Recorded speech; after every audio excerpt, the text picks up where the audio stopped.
Hi everyone, in this video I will teach you how to make rose flower satin step-by-step process. So first, kailangan natin mag-cut ng ribbon into 20 pieces.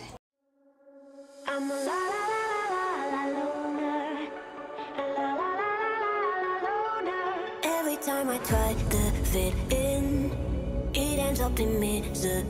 Next is, kailangan natin ng 20 pieces na ganito. Ang size po nito is 8 cm. Then, yung size sa ating ribbon is 4 cm. So, 20 pieces to siya, guys. Then, yung next natin gagawin, kailangan natin siya i-fold right here.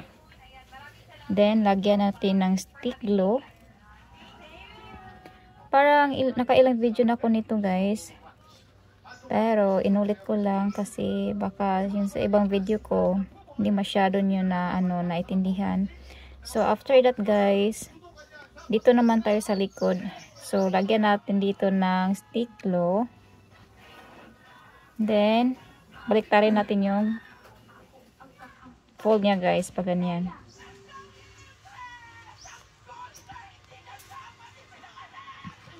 So, same process here. Lagyan natin ng stick glue. Kahit maliit lang na glue, guys. Ganyan. Then, punta naman tayo dito sa likod niya. Then, maglagay tayo ng stick glue. Then, ganito yung pag-fold. Pabaliktad yung fold natin. So, ito yung maging hitsura niya sa likod. At ito yung sa front. So, lahat ng 20 pieces, guys, i-fold natin ng paganto. Okay?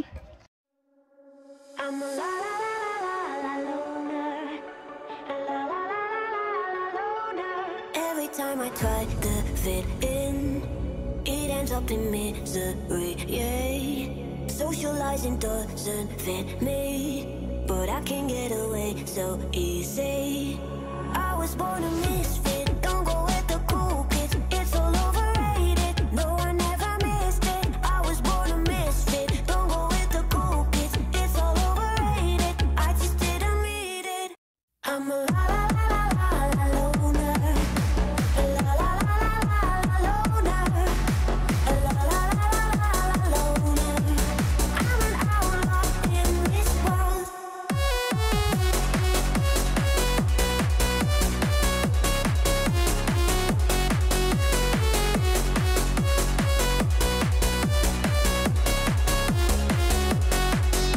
So, next is, idikit na natin siya sa stick. So, lagyan lang natin ng stick glue para sobrang dikit niya. At ayusin nyo din yung paglagay ng stick glue para mas madikit talaga siya, guys. I'm a la la la la loner. La la la la loner. Every time I try to fit in, it ends up in misery. Yeah. Social. Now, lagyan na natin ng green tape yung stick natin, guys, para hindi na siya halata.